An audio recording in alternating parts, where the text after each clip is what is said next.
किरोड़ीलाल मीणा साहब हमारे साथ कनेक्ट हो गए हैं। किरोड़ीलाल मीणा जी से बातचीत बहुत ज्यादा जरूरी इसलिए हो जाती है क्योंकि बहुत बड़े आरोप लगाकर अभी डोटासरा साहब गए। किरोड़ीलाल मीणा जी, स्वागत है आपका जी राजस्थान पर। सर, अभी थोड़ी देर पहले प्रदेश अध्यक्ष डोटासरा साहब जुड़े थे, वो तो बाकायदा आपका नाम लेकर गए हैं कि किरोड़ीलाल मीणा ही हैं जिनकी वजह से यहाँ पर इतने ज्यादा छापे पड़ रहे हैं। क्या बहस खोल दी आपने? मेरा नाम डोटासरा मुख्यमंत्री जी भी ले रहे हैं, लेकिन मैं कोई ईडी, सीबीआई, इनकम टैक्स का हेड ऑफ द डिपार्टमेंट नहीं हूँ। मैं तो, जो आपको पता है कि 5 साल में राजस्थान में ऐसा भ्रष्टाचार फैला है जो कभी भी नहीं फैला। हर मंत्री, हर विधायक ने राजस्थान को बेशुमार लूटा है। माननीय मुख्यमंत्री जी ने संबंधित विधानसभा क्षेत्र के विधायक को मुख्यमंत्री का अधिकार दे दिए। राजस्थान की जनता इससे भयंकर त्रस्त है। जो मामला भी मेरे सामने आया, जो मामला, जो भी परवादी आया, मैंने सीधा उनको, मैं नहीं गया, मैंने सीधा उनको ईडी में भेजा, उनको इनकम टैक्स में भेजा।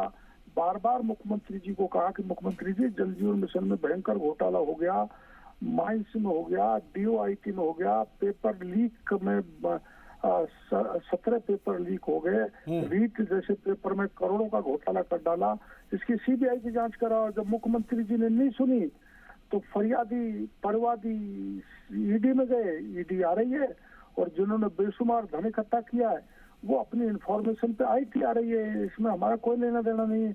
हम उनका राजनीतिकरण करना नहीं चाहते। स्वतंत्र एजेंसियां अपने हिसाब से काम करती है। मीणा साहब, वो तो अपने हिसाब से काम कर रहे हैं, लेकिन ये लोग बार बार ये कह रहे हैं कि टाइमिंग क्या है भाई, चुनाव से पहले ही क्यों आई? भ्रष्टाचार किया था तो पहले आते, चुनाव से पहले क्यों ला रहे हैं? हार रहे हैं, डर रहे हैं, इसलिए एजेंसियां भेज रहे हैं। अब सबूत पूरे आ जाते हैं जब एजेंसी घुसती है। मैं आपको उदाहरण देना चाहता हूँ जी कि गहलोत साहब अभी कुछ दिन पहले बोले थे मेरे बेटे के प्रति मामला ईडी में 2013 का था, ईडी आई अब 10 साल बाद। बिल्कुल। तो पहले वो फेमा था, बाद में इन्हीं के राज में 2023 में एक ने एफआईआर दर्ज कराई आमेर थाने में।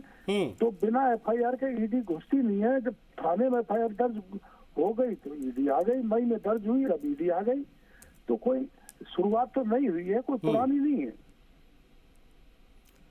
किरोड़ीलाल मीणा को व्यक्तिगत रूप से क्यों कहा जा रहा, चिन्हित करके कह रहे हैं सब कि ये सब के पीछे सिर्फ एक नाम किरोड़ीलाल मीणा, जो खुद राज्यसभा सांसद, उनको जबरदस्ती जो है विधानसभा का चुनाव लड़ा रही है पार्टी, हार के डर की वजह से। वो इसलिए कह रहे हैं कि मैं भ्रष्टाचार के खिलाफ मुखर होकर आवाज उठाता हूँ। मैंने मुख्यमंत्री जी के परिवार पे, मतलब वैभव गहलोत पे भी आरोप लगाए थे और मैंने उनको, मुख्यमंत्री जी को कहा था कि आप साफ सुथरे तो उनका जवाब दो। उन्होंने जवाब देना उचित नहीं समझा।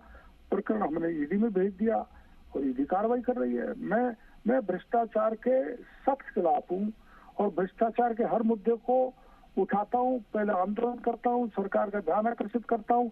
एक जल जीवन मिशन के घोटाले में तो मैं एफआईआर दर्ज कराने गया था। बिल्कुल। जो मेरे एफआईआर 3 दिन तक मैं अशोकनगर थाने में बैठा रहा। बिल्कुल। एफआईआर दर्ज करना तो दूर की बात, मेरे को पुलिस उठा के ले गई। एफआईआर दर्ज नहीं हुई तो मामला हमने ईडी में परिवार दर्ज करा दिया। मैंने कहा था 900 करोड़ का काम 2 ऐसी फर्म को दिया है, श्याम ट्यूबवेल कंपनी और तिरुपति, वो सही निकली और वो जेल की हवा खा रहे हैं। नहीं, अभी डोटासरा साहब ने तो बाकायदा सिर्फ आपका ही नहीं सर, आपका ही नहीं, राजेंद्र राठौड़ साहब का नाम लेके गए। वो कह रहे हैं कि मॉडर्न स्कूल के नाम पर नालों पे कब्जा करके बैठे हैं, पता नहीं कितनी कंपनियां चला रहे हैं। किरोड़ीलाल मीणा उनके खिलाफ आवाज क्यों नहीं उठाते? क्योंकि अपनी पार्टी के तो नहीं बोलेंगे, तब कहां गया आपका भ्रष्टाचार के विरोध लड़ाई? सरकार को कौन रोक? गहलोत साहब कार्रवाई करे, जेडी उनके पास है,